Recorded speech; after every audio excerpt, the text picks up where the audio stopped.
নবীন থেকে প্রবীণ ৫ আগস্টের পর সর্বত্রই আলোচনা রাজনীতি নিয়ে। পরিবর্তনের এই জোয়ারে বাদ পড়েনি সিনেমা অঙ্গনও। মুক্তি পেয়েছে মোস্তফা সরোয়ার ফারুকের আরেকটি পলিটিক্যাল স্যাটার 840 ডেমোক্রেসি প্রাইভেট লিমিটেড। সিনেমাটি দেখে কে কি বললেন জানাচ্ছেন ইমতিয়াজ আলম। নির্বাচন আসলে কি? নির্বাচন হচ্ছে একটা সিস্টেম যেখানে যারা বাথরুমের ফ্লাশ ব্যবহার করতে জানে না তারা নির্ধারণ করে এই শহরের কে মেয়র হবে। রাজনীতি সচেতন নির্মাতা হিসেবে মোস্তফা সরোয়ার ফারুকী বেশ আগে থেকেই পরিচিত। সামাজিক যোগাযোগ মাধ্যমে সমসাময়িক রাজনীতি নিয়ে সরব থাকেন। নিজের রাজনীতি সচেতন সত্তাকে ফুটিয়ে তুলতে চেয়েছেন নিজের কাজের মধ্য দিয়েও। বানিয়েছেন কিছু পলিটিক্যাল স্যাটায়ার। 2007 সালে বানিয়েছিলেন মেড ইন বাংলাদেশ। একই বছর বানিয়েছিলেন একটি মিনি সিরিজ 420।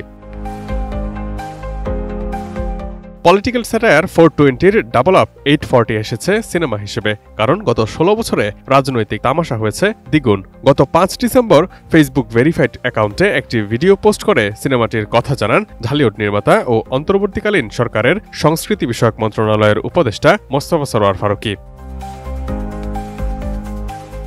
রিগেল এম্পোরিয়াম হানিবার্ড অফারে জিতে নিতে পারেন ইন্দোনেশিয়ার বালিতে স্বপ্নের হানিমুন। বাংলাদেশের রাজনীতিবিদদের নিয়েই এই গল্প 840, যেখানে একটি শহরের রাজনীতির গল্প দিয়ে দেখানোর চেষ্টা করা হয়েছে গোটা দেশের রাজনীতির চিত্র। 13ই ডিসেম্বর শুক্রবার প্রেক্ষাগৃহে মুক্তি পেয়েছে ছবিটি। এরই মধ্যে 11ই ডিসেম্বর রাজধানীর মহাখালীতে আয়োজন করা হয় 840 সিনেমার বিশেষ প্রিমিয়ার। সেখানে ছবির সব কলাকুশলী উপস্থিত ছিলেন। প্রিমিয়ারে উপস্থিত ছিলেন তথ্য ও সম্প্রচার উপদেষ্টা নাহিদ ইসলাম এবং স্থানীয় সরকার, পল্লী উন্নয়ন ও সমবায় উপদেষ্টা আসিফ মাহমুদ, সজীব ভুঁইয়া সহ অনেক রাজনীতিবিদ, কলাকুশলী, সংস্কৃতিকর্মী ও গুণীজনরা। প্রিমিয়ার শেষে গণমাধ্যমের মুখোমুখি হন অন্তর্বর্তীকালীন সরকারের উপদেষ্টাগণ।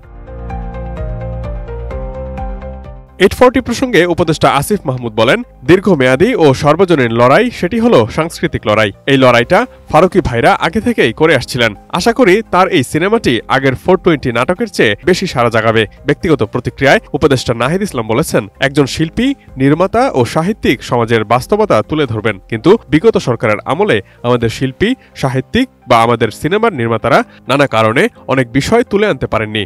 এখন আমাদের সময় সেই কথাগুলো বলার, সেই কাজটাই করেছেন ফারুকী ভাই। প্রিমিয়ারে উপস্থিত ছিলেন বিএনপি নেত্রী শামা ওবায়েদও।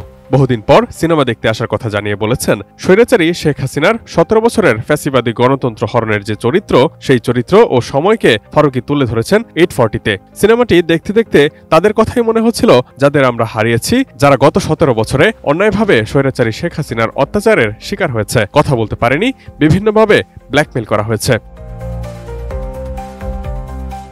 840 সিনেমায় অভিনয় করেছেন সময়ের জনপ্রিয় নির্মাতা নাসির উদ্দিন খান। এছাড়া দেখা গেছে ফজলুর রহমান বাবু, বিজরি বরকতুল্লাহ, নাদের চৌধুরী, শাহরিয়ার নাজিম জয়, মারজুক রাসেল, জাকিয়া বারি মম ও প্রান্তর দস্তিদারকেও। Imtiaz Alam, desk report, ATN news.